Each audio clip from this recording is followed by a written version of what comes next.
Very interesting video और आज हम एक पोम कवर कर रहे हैं which is narrating a story of bravery and sacrifice. एक कहानी है सैमसन एगोनिस्ट के बारे में। And Samson was a man who had super natural strength, यानी कि he was a man who was just strong and brave, but the most important thing was that he used all of that for his nation. So without any delay, let's head towards it. First हम start करते हैं आपके poet का introduction. Milton जो हमारे poet हैं, basically John Milton के बारे में मशहूर बात क्या है कि he actually became blind in his middle ages, लेकिन उस ब्लाइंडनेस के बाद he ended up writing the masterpieces in his poetic literature life, जिसके अंदर पैराडाइज लॉस्ट की पोम शामिल है, पैराडाइज रीगेन्ड की पोम शामिल है। These are the poems he wrote after he lost his sight, and that's one of the reasons why he is so famous कि अपनी इतनी बड़ी डिसेबिलिटी और सेटबैक को भी लाइफ के उन्होंने अपने ऊपर हावी नहीं होने दिया। एंड द पोम जो कि आज हम पढ़े हैं सैमसन की, Samson goes through something very similar in which he loses his vision, he becomes completely blind. तो सैमसन और जॉन मिल्टन के बीच में this is a very striking similarity, जिसको इंस्पिरेशन बना के पॉसिबली जॉन मिल्टन ने पोइट्री को लिखा था। हमारे पास स्क्रीन पे क्या मेंशन है भाई? John Milton was one of the most important and influential British writers of the 19th century. John Milton का ताल्लुक कहाँ से है? 17th century से इनका ताल्लुक है। He wrote both prose and poetry, दोनों चीज़ें लिखी हैं लिटरेचर में। Some of his best and most famous work includes Paradise Lost, a book length poem, जो कि book length का मतलब है it's very lengthy. It covers a lot of topics. Samson की भी जो poem है it's actually a very long, lengthy poem. It was published in 1671 and like Paradise Lost, what the Samson's poem illustrates, it illustrates biblical themes. Biblical themes का मतलब होता है ऐसी themes जिनका जिक्र बाइबल में आया हो। Biblical का word has come out from another word जिसका नाम क्या है हमारे पास? बाइबल, ठीक है। और बाइबल क्या चीज़ होती है? Bible is a holy book, we all know that. और बाइबल जो होली बुक है उसके ऊपर ज्यूज़ और क्रिश्चियंस बिलीव कर। हमारे पास आखिर में लिखा है कि Milton was a new classic poet, this is his era. With this we have ended the poet's introduction. अब हम आगे बढ़ेंगे पोम के background and then so on and so forth. The poem's background says that Samson Agonist is a dramatic poem or a drama written in a blank verse. Dramatic का मतलब भी क्या है कि it's based on a drama या फिर it's a ड्रामेटिसाइज्ड pome, यानी कि ये लिखी हुई द पोम स्टाइल में ऑब्वियसली, लेकिन a whole drama is presented in a way the poem is written, ठीक है। एंड इसका स्ट्रक्चर हमारे पास क्या है? हमारे पास है blank verse. Blank verse is a kind of a poem जिसके अंदर आपके पास कोई स्पेसिफिक राइम स्कीम तो नहीं होती, but this kind of poem has a specific metre and foot, जिसको हम कहते हैं ब्लैंक वर्स, ठीक है। एंड ऊपर जो हमने पढ़ा dramatic poem, simply we can say एक ड्रामा के अंदर क्या होते हैं? डिफरेंट कैरेक्टर्स होते हैं, डिफरेंट डायलॉग्स होते हैं, डिफरेंट लोग इंटरेक्ट कर रहे होते हैं। That's exactly what's happening in this poem. जो यहाँ पे आगे लिखा हुआ भी है कि it means it's presented like a play with the dialogue of several characters. Samson Agonist is an epic. Now we have another important word to remember. This is a genre of the poem, and this genre means it's a poem which is basically written on the bravery of someone. Here we have the hero Samson Agonist, और Samson के बारे में इस poem के अंदर क्या होगा? About his bravery, about his sacrifice, the way he fought against his enemy and at the end of the day gave his life to kill them all and rescue his nation. That's why it's an epic. Samson belonged, it was published in a book called Paradise Regained and it was published in the year of 1671. Samson belonged to Israel and is a character from the Holy Bible that we have just read before, and the specific chapter in which Samson is mentioned is called the Judges. This is a chapter in Bible जिसके अंदर Samson का किस्सा mention है। Main characters हमारे पास, because it's a dramatic poem, so we have different characters, out of which obviously the main character is Samson. Then we have his father Manoah, and we also have his wife Delilah, who surprisingly is not from Israel, belongs to Samson's deadliest enemy, the deadliest enemy of the people of Israel, the Philistines. So we'll see how they end up together and what they are going to do or what happens to Samson and what's the role of his wife in all of this. The poet is starting the poem by saying, he patient but undaunted where they led him. Samson के बारे में जिक्र हो रहा है. The he is a pronoun जो कि use किसके लिए हो रहा है? सैमसन के लिए यूज़ हो रहा है. And he saying he patient. Patient का मतलब वेरी कामली, उसे कोई टेंशन, कोई उसे प्रॉब्लम, कोई इशू नहीं, बहुत कामली पेशेंटली उसे जहाँ लेके जाया जा रहा है. लेड हिम का मतलब wherever they are taking him he is going there. साथ में कौन लफ्ज़ यूज़ हुआ है? Undaunted. Undaunted means he is fearless. अभी सैमसन अपनी एनिमीज़ के दरमियान बीच में घिरे हुए हैं. चारों तरफ enemy. He is the only one from his nation there. He is blind. His hair have been cut off. और उनके अकॉर्डिंग उन्होंने उसकी स्ट्रेंथ ख़त्म कर दिया, because that was the belief कि उसकी स्ट्रेंथ उसके बालों में. And still Samson is undaunted. कोई खौफ नहीं है उसे, बिल्कुल आराम सुकून से. Came to the place and what was set before him. Came to the place का मतलब है इन फ़िलिस्तीन के लोगों ने सैमसन को जो कैप्टिव बनाया है, this is a huge victory for them. और इसको सेलिब्रेट करने के लिए इन्होंने एक पूरे बड़ी फीस का एहतमाम किया है. तो सैमसन को एक स्टेज नुमा चीज़ पे लेके आया गया है जहाँ पे इनकी फ़िलिस्तीन के कौम के तमाम लोग चारों तरफ बैठे हैं ताकि वो सैमसन को लाइक अ सर्कस फ्रीक एंजॉय कर सकें. Which without help of the eye might be essayed. To heave, pull, draw or break, he still performed without the help of the eye. यानी कि Samson right now he is completely blind. He cannot see anything. He is made blind. He is surrounded by the enemy, and yet still there is no one who can scare him. Essayed का मतलब determined. Samson is completely determined. उससे कोई खौफ नहीं है. To heave carry करना, to pull चीज़ों को खींचना, ड्रॉ मतलब उन्हें खींचना, उठाना, पटकना, ब्रेक करना, हैवी चीज़ों को. He still performed. He kept performing all with incredible stupendous force, none daring to appear antagonist. यानी कि सैमसन ने ये सारे काम कैसे किए हैं? तमाम के तमाम टास्क इनक्रेडिबल, ज़बरदस्त, स्टुपेंडियस, अमेजिंग ताकत का मुजाहिरा करके, और ऐसी ज़बरदस्त स्ट्रेंथ कि नन डेयरिंग, उन तमाम हज़ारों के मजमे में जहाँ फ़िलिस्तीन की इंटायर नेशन मौजूद है, none of them were enough daring. किसी में भी हिम्मत नहीं थी कि वो सैमसन के एंटागनिस्ट, सैमसन के अगेंस्ट आके खड़ा हो सके. That shows you how much determined he was. आगे स्टेंजा में कह रहे हैं poet, At length, for intermission's sake, they led him. At length मतलब अच्छे खासे ये काम कर लेने के बाद उनको शोज अपने फीट्स ऑफ स्ट्रेंथ शो करने के बाद इंटरमिशन एक ब्रेक की खातिर वो सैमसन को मेन स्टेज से थोड़ा सा दूर लेके जाने लगे. तो Samson because obviously he had no eye sight at this point, तो between the pillars he his guide requested. चलते चलते सैमसन ने ये फील किया कि he is passing through two huge pillars. और इतने बड़े बड़े पिलर होने का मतलब सिर्फ यही था, उस ज़माने में इतने बड़े पिलर्स के ऊपर ही पूरी की पूरी टेम्पल की जो रूफ़ होती थी उसका वेट होता था.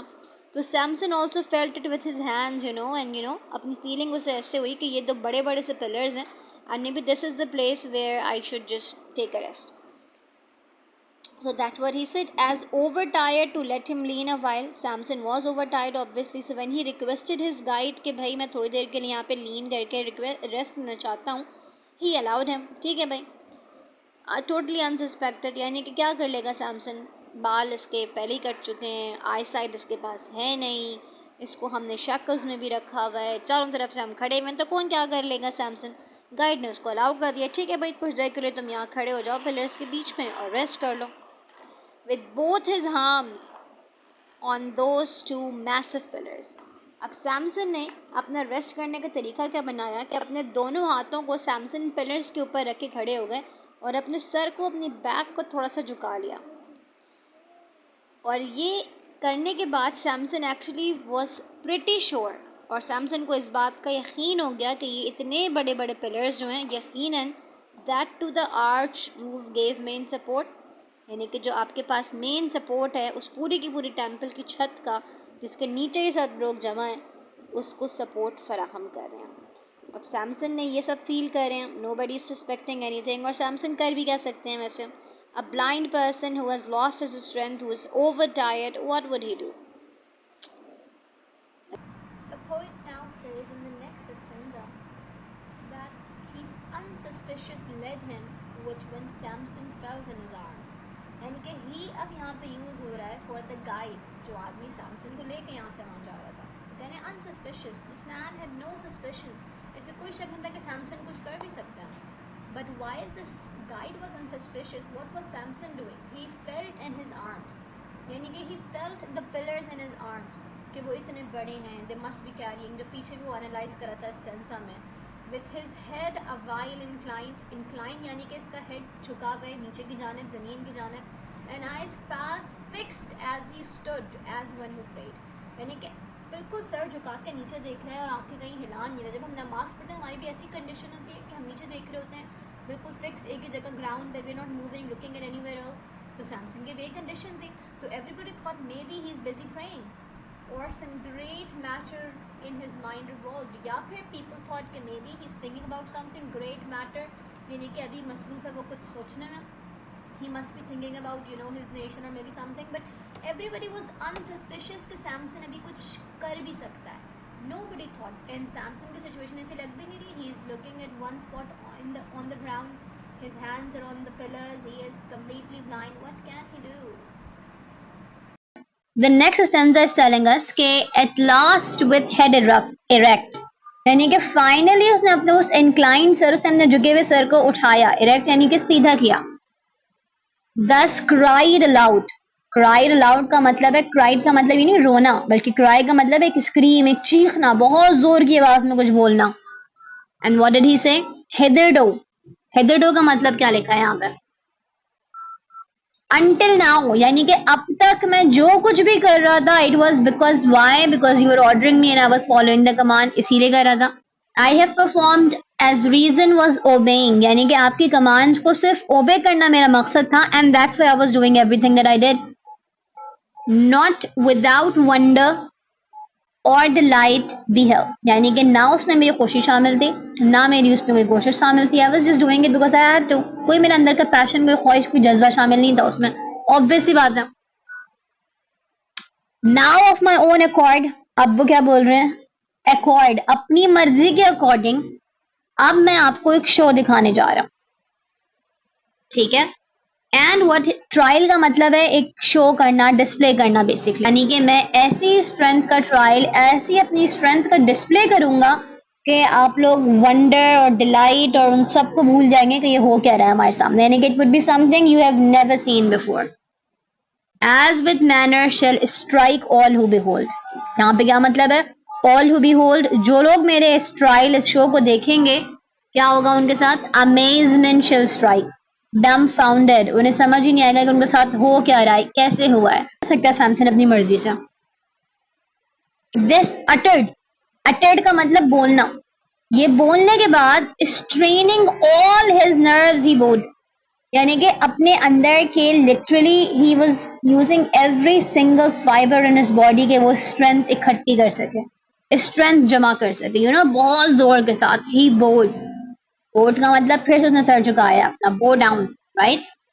As with the forces spent of winds and water spent, यानी कि ऐसी फोर्सेस जो कि हवाओं का रुख बदल दें. अगेन यहाँ पे एक हाइपरबोलिक बात हो रही है, एक इमेजरी में जिक्र हो रहा है, यानी कि ऐसी फोर्स उसने जमा की अपनी बॉडी के अंदर say that has the ability कि वो विंड्स को पेंट कर दे, उनको बेंड कर दे, उनके डायरेक्शन को चेंज कर दे, समंदर के डायरेक्शन को चेंज कर दे. It sort of shows you कि वो कैसी स्ट्रेंथ जमा करके लगा रहा था. When mountains tremble, यानी कि ऐसी फोर्सेस के सामने पहाड़ ट्रेम्बल करना शुरू हो जाए. ट्रेम्बल का मतलब क्या होता है? सर्दियों में क्या करते हैं हम लोग जब सर्दी लगती है? तो यहाँ भी का मतलब है कि पहाड़ शेक करने लग जाए, ऐसी फोर्स है. Those two massive pillars, तो फिर इस फोर्स के सामने वो massive pillars क्या चीज है? कुछ भी नहीं है. With horrible convulsion to and fro. Convulsion का मतलब क्या है? Convulsion का मतलब अगेन है शेक, हिलना, लेकिन इस तरह से हिलना कि बहुत ही वायलेंट और सडन हो, यानी कि अचानक से हो और इतनी ज्यादा इंटेंसिटी के साथ हो कि nobody and nothing can be saved from that. तो सैमसन ने जब वो स्ट्रेंथ लगाई, वो दो पिलर्स उसके सामने सेकंड्स को बिना टिक सके. एक horrible conversion They literally started moving like pendulum from here to there, to and fro. और फिर उसके बाद होना क्या था? They were carrying the entire weight of the roof.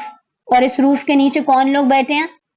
उस कौम की cream, elite. When he tugged, उसने खींचा. He shook, उसने इन पिलर्स को हिलाया. Till down they came and drew. यानी कि उस वक्त तक जब तक वो रूफ टूट के नीचे लोगों के ऊपर आके ना गिर गई. The whole roof after them with a burst of thunder. अब थंडर का मतलब है जो बिजली कड़कती है, कितनी जोर की उसकी साउंड होती है. तो यहाँ भी आप सोचें कि जब पिलर्स इतने बड़े बड़े हैं तो वो टेम्पल, वो रूफ, वो बिल्डिंग और ज्यादा बड़ी होगी, जाहिर सी बात है. तो once that entire roof falls down there was this thunder, यानी कि एक बहुत जोरदार एक्सप्लोजन की आवाज आई. जाहिर है it was such a big structure because Samson had this idea कि अगर मैं मरने से पहले अपनी कौम को सर्व कर सकता हूँ तो वो ये है कि मैं इन लोगों को एक साथ जमा, ये लोग खुद ही, तो if I can kill them right now, हमेशा को छुटकारा मिल जाएगा. अब अभी हमने जिक्र किया था कि द क्रीम ऑफ फिलिस्तीन, the cream of their nation was sitting there, right. अब उसमें कौन कौन थे? Lords, ladies, chancellors, priest, government officials, army generals, यानी कि इंपॉर्टेंट सिग्निफिकेंट तरीन लोग जो थे वो तो सारे के सारे मौजूद थे. Their choice nobility, choice nobility का मतलब है कि इनकी जो हम कह सकते हैं कि सबसे रिस्पेक्टेबल लोग जो थे सोसाइटी के, सोसाइटी के फ्लावर का मतलब है the people who were so honourable in their society, वो लोग भी वहां मौजूद थे. Of this but each Palestinian state, यानी कि जितनी भी उनकी आसपास के छोटे मोटे बड़े शहर जितने भी मौजूद थे, उन तमाम की क्रीम यहाँ पे आके बैठी हुई थी. Met from all the parts to solemnize the feast. Solemnize का मतलब होता है सेलिब्रेट करना, feast का मतलब है दावत. तो why were they here? ताकि वो इस दावत को सेलिब्रेट करें, इस मोमेंट को, जॉय को एंजॉय करें. हुआ क्या लेकिन? सैमसन विद मिक्स्ड, इन तमाम लोगों के मिक्स्ड, इनके दरमियान में कौन था? सैमसन था, जिसने आके ये तमाम प्रोग्राम इनका खराब कर दिया. Inevitably pull down the same destruction upon himself. Inevitably का मतलब है कि unavoided destruction. When Samson pulled the pillars, it was inevitable that the roof would fall. जाहिर सी बात है. And his death was also inevitable. क्योंकि कौन भाग सकता है गिरती हुई छत से? कोई भी नहीं भाग सकता. इसका मतलब एक ही दफा में हम इसको बोल सकते हैं सुसाइड बॉम्बिंग भी कह सकते हैं actually, because it was a suicide for him, but still he did it. And with this the poem ends as well. और लेसन इसका बहुत ज़्यादा एक डीप है और इंस्पिरेशनल है. And it's all about the self sacrifice, लेकिन किसके लिए? अपने सेल्फिश रीजंस के लिए नहीं. To serve your nation, to serve your people, चाहे फिर उसके ऊपर आपकी जान भी क्यों ना चली जाए.